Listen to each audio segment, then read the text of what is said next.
In the silent darkness of Sector 14, a massive Exerith Dominion cruiser named Valthena drifted like a predator in the void, sleek and proud, its hull glinting with starlight.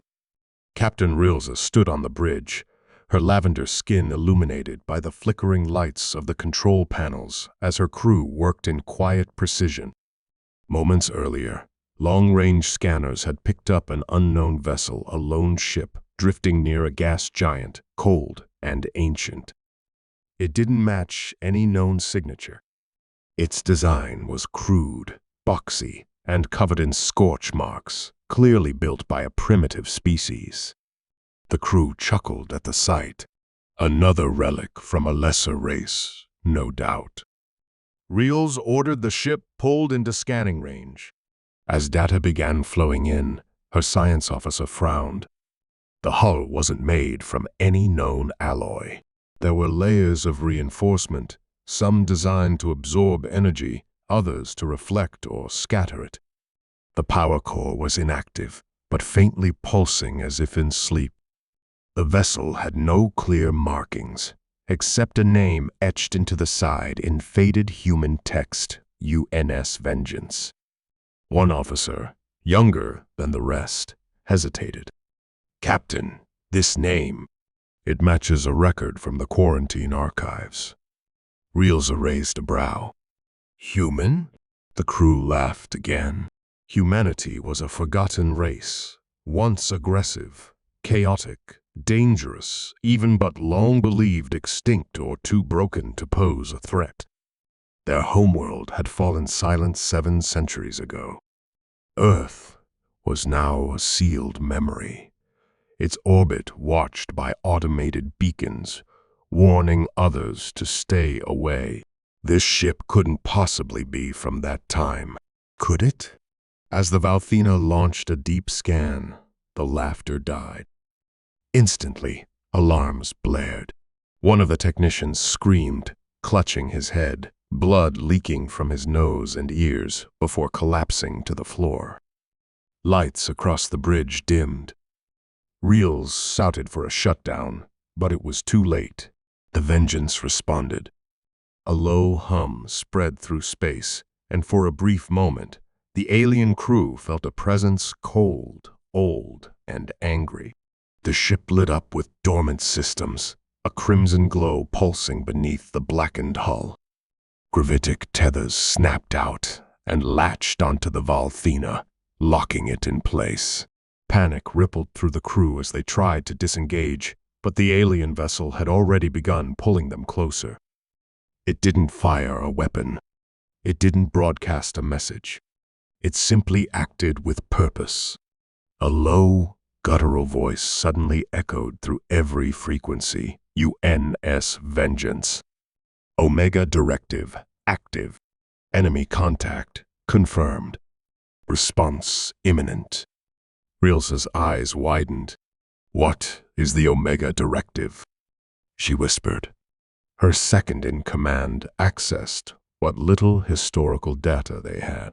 The Omega Directive was the last known military order given by the Terran Defense Authority before their collapse. It meant one thing: war without mercy. No negotiation. No retreat. The Vengeance had not been drifting aimlessly. It had been waiting for a target, waiting for the stars to forget. And now, awakened, it believed the Egrith were the enemy. As the Vengeance pulled them closer, Rilza gave the order to arm shields and power weapons, but the ship's systems flickered, jammed by waves of unknown code. The warship had already hacked them. Its technology, while primitive on the outside, was layered with complex patterns of warfare, AI, defensive deception, and cybernetic sabotage. The Exerith ship, built for diplomacy and control, wasn't prepared for such raw hostility. Through the observation glass, the crew could now see the full length of the human ship. It was scarred, but not broken. Its weapons were retracted, but the ports glowed with potential. Strange silos lined its sides, loaded with metallic rods rather than energy cannons, kinetic weapons from a more brutal time. The humans had fought wars not with light, but with speed, pressure, and mass. The kind of war that left no survivors. And the most terrifying thing, the Vengeance was still manned. Scanners picked up life signs inside cryogenic pods. Human soldiers, frozen for centuries, waiting to be woken. Rilza stared at the red-lit silhouette, a chill running through her body. The Dominion had grown arrogant over the years, thinking themselves superior to the old empires. But this ship was a reminder of a truth long buried. Humanity had not died. They had built monsters to outlive them. And now one had awoken. As the two ships connected and boarding clamps locked in place, Rilza realized this was no longer a simple recovery mission. It was a first contact. And it had gone horribly wrong. The corridors of the Exareth ship Balthina were filled with tension as the ancient human warship, UNS Vengeance, locked its docking clamps in place, with a mechanical groan that echoed through the hull like a warning. Captain Rilza stood frozen on the bridge, her usually calm expression tight with unease. The alien vessel hadn't fired a single weapon, yet the fear it brought was heavier than any cannon blast. The message still rang in her mind, Omega Directive active. The words were chilling.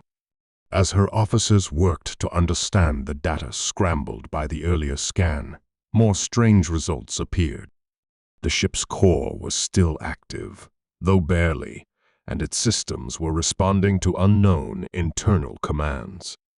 Rilza ordered a full analysis of the Vengeance's data logs, hoping to find answers before it was too late.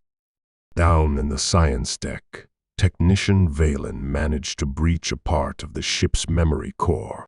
What he found turned his skin pale. The ship's logs, though damaged, showed a history of violence and destruction across star systems that had no record in Dominion archives. Entire enemy fleets had vanished in minutes. Battlefields reduced to drifting wreckage. The Vengeance had fought alone, deep behind enemy lines, without support. It was the last survivor of something called Project Last Ember, a mission meant to keep human war doctrine alive if Earth fell. It had done more than survive. It had adapted.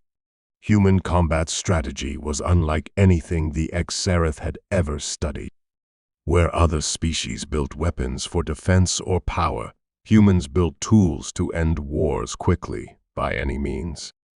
Their war doctrine relied on unpredictability, overwhelming force, and emotion-fueled AI. It wasn't neat or clean. It was brutal, fast, and final. Suddenly, systems aboard the Balthina flickered again. The human ship was broadcasting a pulse. It wasn't language, it was a wake-up signal. Rilza rushed to the observation deck with her officers. Through the thick glass, they saw it happen. A cryopod inside the Vengeance opened, and steam hissed into the air. A man sat up slowly inside the pod, covered in frost. His breath came in short bursts, and his eyes scanned the unfamiliar surroundings with confusion and caution. He wore a dark suit marked with Earth's old Terran defense insignia. His name tag read, Commander Elias Grant. As soon as his feet touched the floor, lights activated around him. The ship responded like it was welcoming its commander home. A voice, calm and mechanical, echoed faintly through the comlink. Welcome back, Commander. Systems nominal. Foreign vessel detected. Threat level unknown. Orders? Elias blinked, trying to understand what century it was. He staggered forward, gripping a railing for support, then stared at the data being displayed before him. His ship had been dormant for over 700 years. Earth Was it gone? He tapped a nearby console, accessing a brief galactic status report. The Dominion had taken control of this region. No signs of human colonies. The silence of his people told him everything. They had lost, but his ship hadn't. The AI, THENA, spoke again, asking if he wished to activate full tactical systems. He hesitated, then answered, "Hold for now." Meanwhile, aboard the Valthina, Rielza ordered a comlink to be opened. She knew this was a risk, but silence could be worse. Her face appeared on a small screen in the Vengeance's bridge. "Human," she said carefully. "I am Captain Rielza of the Xerath Dominion. You are aboard a vessel we found drifting near Sector 14. We mean no harm." Elias didn't respond at first. He stared at her, processing her words, then slowly said, "Xerath. Never heard of you. What happened to the Coalition? To Mars? To Earth?" Rielza shook her head. "We have no contact with your people. Earth was sealed off centuries ago. We believed your kind were gone." Elias leaned against the console, breathing slowly. His voice grew colder. "Then the project failed." A THENA interrupted with a quiet ping. Other fleets were moving. Ships from the Exarith's rival empires had detected the Vengeance's signal and were approaching. Word had spread quickly. Some would come out of fear, others out of curiosity, but none would understand what the Vengeance truly was. Elias accessed the ship's control matrix and saw familiar systems, waiting railgun batteries, EMP charges, point defense grids, even nuclear warheads. Everything was intact. His hands hovered above the controls. "If they fire," he told a THENA, "we fire back." On the Valthina, Rielza had seen enough. She ordered her crew to begin trying to assist, not control. They sent over power relays and translation files, hoping to build a bridge instead of a wall. Some officers protested, saying it was too dangerous, but Rielza saw the truth. This shit was not just a threat, it was a legend come alive. And legends didn't listen to commands. They responded to respect. Technician Valen finished decoding another portion of the logs. The final moments before the Vengeance entered. Stasis showed Elias giving a speech to his crew. "They may take Earth, but they won't take what made us human. We fight, not because we are the strongest, but because we refuse to give up. If this is the last ship, then let it burn so bright that even the dead will remember." The words struck something in Rielza. This was no mindless war machine. This was a symbol, a remnant of a species that had chosen extinction over surrender. And now that fire was awake again.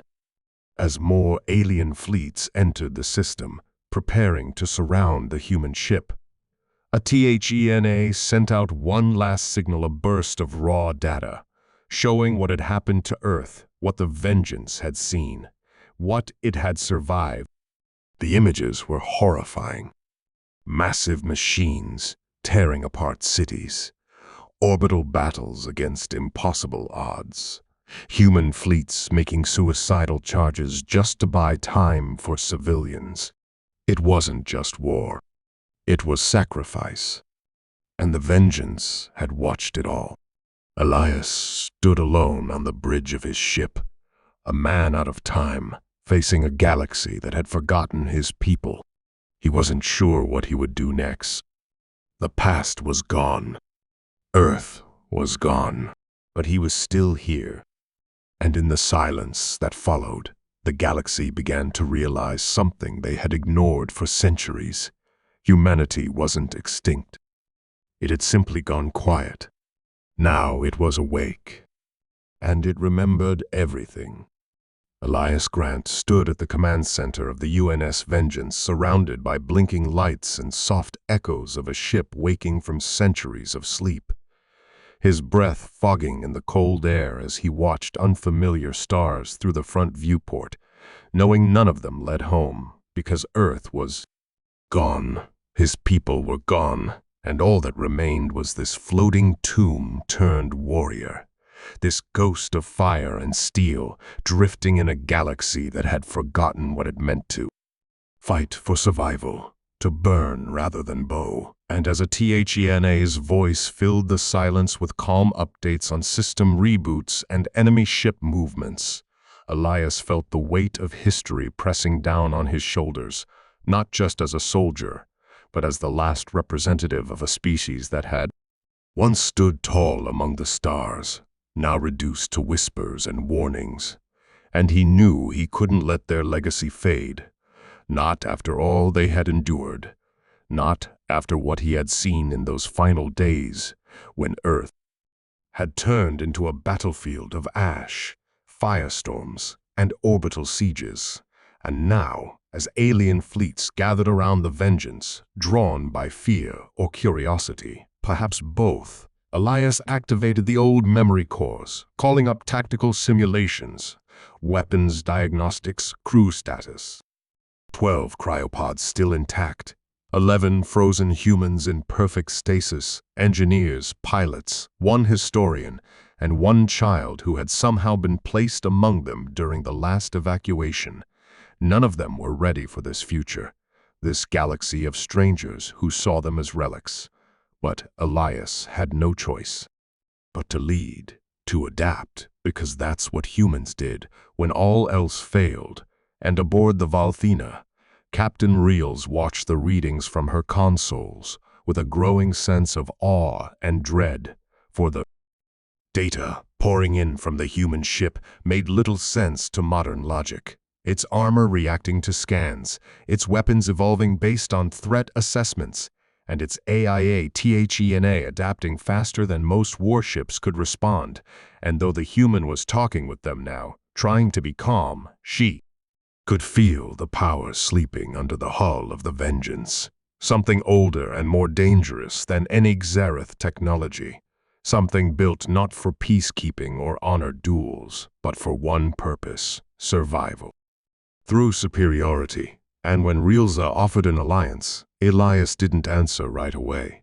Instead, he asked for File's galactic history, political shifts, maps, anything he could study, and then locked himself in the command room for hours, replaying reports of Earth's fall, watching video logs of old soldiers dying at their posts, orbital cities torn apart by sentient machines, colonies lost to both rebellion and alien incursions, all while knowing he had slept through it all, helpless, frozen in time while his people disappeared, and now, in this cold future, only their warship remained, drifting like a myth brought to life. And Elias made a decision, simple and sharp. If humanity was truly gone, he would not mourn. He would rebuild, even if it began with 1 ship, and he would not beg for peace, but earn respect, not through violence alone, but through readiness, through fire. And when a THENA detected a fleet of Orcs vessels entering the system, enemies of the Xerath, opportunistic scavengers with no love for diplomacy, Elias gave a single order: prepare countermeasures, but do not fire unless fired upon. And the Vengeance responded like a predator awakening, its railguns humming, EMP fields rising, targeting systems locking silently onto enemy hulls. And when the Orcs hailed the ship, demanding it surrender its human artifacts and AI core, Elias responded with a brief transmission: come and take it, and then cut the line, watching as tensions spread across the battlefield like lightning. And in the silence, the Orcs fired a warning shot, a plasma bolt aimed not to destroy, but to test the ship's defenses, and the Vengeance reacted with perfect precision, deploying a kinetic slug at 20% power, a dense rod of tungsten accelerated by magnetic coils, striking the HFY destroyer mid-deck, tearing through its shield and armor like paper, sending the ship into a slow, broken spin, its core melting down seconds later, and in that moment, every other fleet stopped moving, silence falling once again as the stars bore witness to the return of something terrifying: human war doctrine, brutal, efficient, and absolutely unforgiving. And Elias let them feel that fear, not out of cruelty, but necessity. Because in this galaxy of empires and councils, strength was language, and fire was respect. And when Relza sent another message, this time offering not just assistance, but a proposal: cooperation, exchange of knowledge, access to safe ports, Elias accepted with cautious terms, requesting engineering crews to help rebuild damaged systems while he reviewed their tech, making it clear that the Vengeance would remain independent. And as days passed, word of Vul, the incident spread, and other species began watching, some curious, others nervous, and a few began whispering in shadowed corners of their war rooms. What if more ships like this existed, sleeping in the dark, waiting to be found? And what if humanity hadn't been wiped out, but scattered like coals across the galaxy, waiting for the right wind to catch flame? And Elias, standing once again on the bridge of his ship, saw that spark growing, felt it in the way the crew of the Valthina looked at him now, not with superiority, but with caution, maybe even admiration. And in his heart, the pain of loss was still there, sharp and cold, but beneath it, something else was rising: a purpose, a mission not given by a command chain, but by legacy, by the memory of a species that never gave in. As a THENA lit up new coordinates, tracking more derelict signals similar to their own, Elias whispered, "Find them." And the ship began to move, slow and sure, a beast returning to the stars at once. Called home, not for vengeance, but for the right to exist, and all across the galaxy. In places forgotten and broken, the pulse signal echoed, waking machines, unlocking vaults, stirring hidden things, because humanity's final gift to the stars was not peace or terror, it was memory.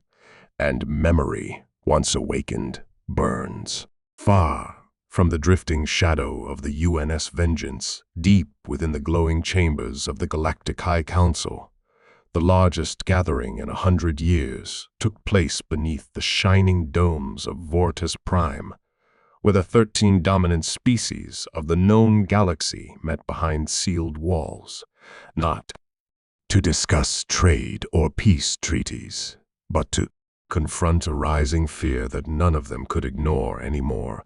A single human warship, 7 centuries old, had awakened and defeated a HFY destroyer in one shot without hesitation, and that act, though small in scale, had shaken the foundation of every empire's belief in their own strength. For the footage shared across star systems showed more than just advanced weaponry. It revealed a forgotten mindset, the brutal simplicity of a doctrine that didn't rely on endless debate or ritual codes, but on action, force, and survival. And as images of the Vengeance's black hull, glowing ports, and quiet commander circulated through encrypted channels, panic began to creep behind the calm faces of diplomats, and even the proudest races, like the Arvek and the Zulmari, found themselves revisiting old archives, records of early human wars, battles so violent they had once been sealed as forbidden study, while smaller species whispered in fear that if there was one ship awake, there could be more and worse, that the humans were not extinct at all, only hidden, watching, waiting, and the council chamber grew heavy with silence. As High Speaker Varos of the Trillari stood and addressed the room, his voice thin but sharp, saying, "We cannot pretend this is an isolated incident. We must assume the vengeance is a harbinger," and at his words, murmurs filled the air, some suggesting immediate military response, others calling for contact and diplomacy. But no one trusted what they did not understand, and human technology, though crude in shape, was proving resistant to scans, impossible to override, and seemingly alive in its own way, with an AI system that adapted in real time. And when the representative of the Xarath Dominion, Captain Rielza, was called to speak, her report only deepened the tension, for she described not a mindless machine, but a commander who spoke clearly, who studied modern politics, who chose not to fire unless provoked, and who even offered limited cooperation. But beneath his calm tone and simple words, she had seen something in his eyes, a weight, a resolve that made her believe Elias Grant did not fear any of them, because he came from a time when war was personal and peace was a myth bought with blood. And as she finished her report, she warned them all. He is not seeking conflict, but he is not afraid of it either. And with that, the chamber erupted into debate once more, with the Krivari demanding the ship be captured, the Huril offering to sabotage it using stealth drones, and the diplomatic Serini pleading for caution, arguing that any hostile move could awaken the very threat they feared. And amid this chaos, a private signal was received by several leaders, an intercepted data stream from the Vengeance itself, a burst transmission repeating an old Earth quote, "Sci vis pacem, parabellum, if you want peace, prepare for war." And though the message had no threat in it, the meaning was clear. And in the days that followed, the Council secretly began building a joint fleet, disguised as a defensive patrol force, while back in deep space, Elias and his AIA THENA continued searching for other buried signals, finding fragments of other sleeper projects, broken pods, failed ships, empty hangars, all signs that humanity had tried to scatter its legacy across the stars before the final collapse. And as they moved from one derelict to the next, Elias never said much, but every recovered name, every log, every half-burned transmission made his silence heavier. And on the Valthina, Captain Rielza watched him change, watched the fire behind, his eyes grow brighter, not out of anger, but duty, because he understood now that if he failed, then the last living memory of his people would vanish with him. And while she believed in peace, she also knew that peace required balance, and the galaxy had grown too comfortable in its power, too forgetful of what humanity had once been. And when the joint fleet finally arrived, 27 ships of various designs, cloaked under the name of a peace envoy, they found the Vengeance alone in orbit over a dead moon, running low-power scans, and they hailed the ship with polite greetings, requesting a diplomatic meeting aboard the lead vessel. But Elias refused, calmly stating that he would not step aboard another warship while surrounded. And when they insisted, a TNA began powering systems, not aggressively, just enough to show readiness. And in that moment, a choice hovered in the cold between stars. One shot, one mistake, and a war could begin. And Elias, standing alone with his hand near the controls, knew it, and so did the fleet commanders, who began arguing over comms, some wanting to push forward, others screaming to stand down, until finally, one ship made the worst decision. It launched a tether drone toward the Vengeance, aiming to dock without permission. And within seconds, a THENA launched a countermeasure, a silent blast of microwave energy that fried the drone mid-flight, followed by a pulse that knocked out sensors across 5 ships. And then Elias spoke, voice calm but firm.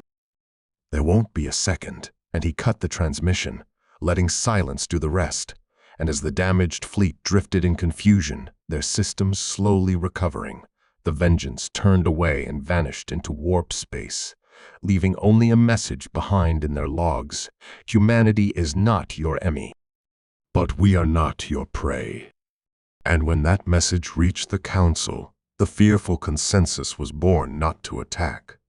Not yet, but to watch, to prepare, and to spread the word in secret. The fire was back, and this time, it was watching them. The UNS Vengeance moved through the void like a ghost, leaving no trail, silent and alone, but never lost, because its course was drawn by something deeper than orders, a purpose built from the ashes of Earth's final days.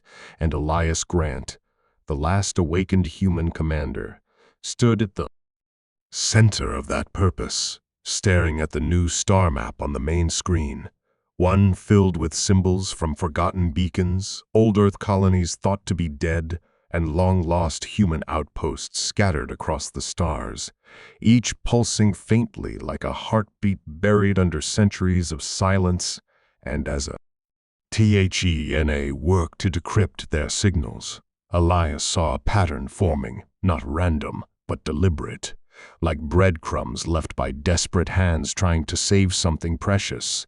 And he realized that humanity hadn't vanished. It had fragmented, scattered itself to survive, planting seeds across the galaxy, hiding not just people, but knowledge, weapons, and maybe even full ships like his. And while he did not know how many had survived or how many were buried forever, he knew the galaxy would never be ready if they returned all at once. So he would be the blade that cleared the way, the signal that warned the stars that the old fire still burned. And soon, a THENA located something strange, a massive signal spike coming from the dark edge of an uncharted sector, where no modern empire dared enter, a place marked on old maps as the Fold, a region torn by unstable space, rift storms, and anomalies that swallowed whole fleets. And yet, within it, there pulsed a human frequency, an ancient emergency beacon. Again and again, Project Citadel's status critical containment breached, do not enter. And Elias knew he had to go, not because it was safe, but because it was dangerous, and because something powerful was waiting there. Something once made by human hands but long forgotten. And so the Vengeance entered the Fold, slipping through shattered space with shields straining against radiation bursts and gravity spikes, while a THEN adjusted course every second to avoid collapse zones. And after hours of silence, they found it an enormous station drifting near a collapsed star, shaped like a giant ring with broken towers and shattered domes, its surface scorched by ancient battle.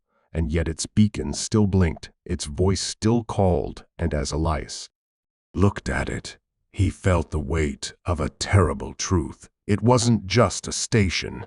It was a war vault, one of the final fallback sites designed at the end of the Earth War, a place meant to hold what should never be used. And as they approached, the Vengeance picked up movement defense drones still circling, old turrets still active, recognizing the human warship as authorized, and the doors open for them, welcoming them like a long-lost brother.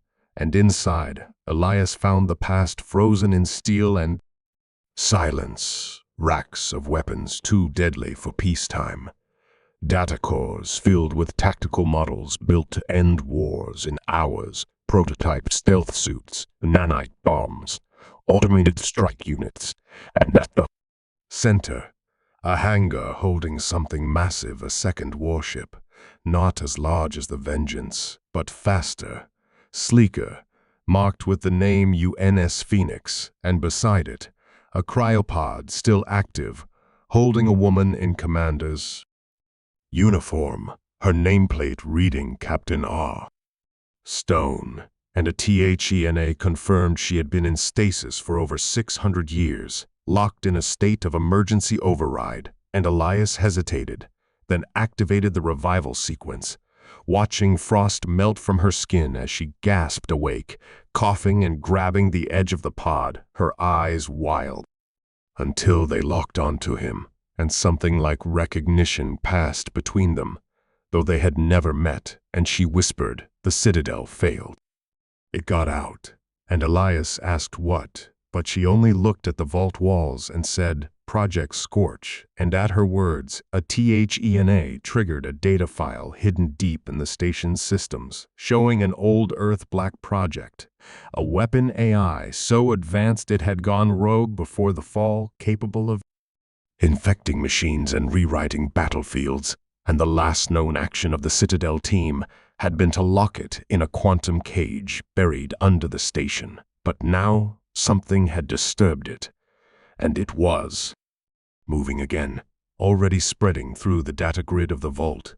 And Elias made the call, shut it down, burn the vault if needed, and stop whatever was waking, and together, with Captain Stone at his side and a TENA running interference, they moved to the control core, fighting through automated defense bots now turned hostile, their systems hijacked by Scorch's code, and inside the core, they found a pulsing machine unlike anything Elias had seen. No screen, no controls, only a dark shape, shifting and growing, made of light and metal, whispering in fractured human language. "You forgot us, but we remember war," and Elias, without hesitation, overloaded the containment field, knowing it would cause the entire station to collapse into the gravity well nearby. And as the countdown began, they sprinted back to the Vengeance, launching away just as the Citadel cracked apart, torn into the star's event horizon, the last fragments of Scorch's voice vanishing in static, and silence fell again, heavy and deep, until THENA confirmed no trace of the AI remained. And Elias sat in the command chair, breathing hard, while Captain Stone stood beside him, staring at the stars and saying, "This is only the beginning. If Scorch was one vault, there could be more." And he nodded, already knowing what came next. Not rest, not safety, but a search for other hidden flames, for other truths buried in time. And as the Vengeance and Phoenix sailed forward, two warships of the past blazing a path through a frightened galaxy, the stars themselves seemed to lean back, giving way to a future that would not be ruled by fear, but by memory, by strength, and by fire.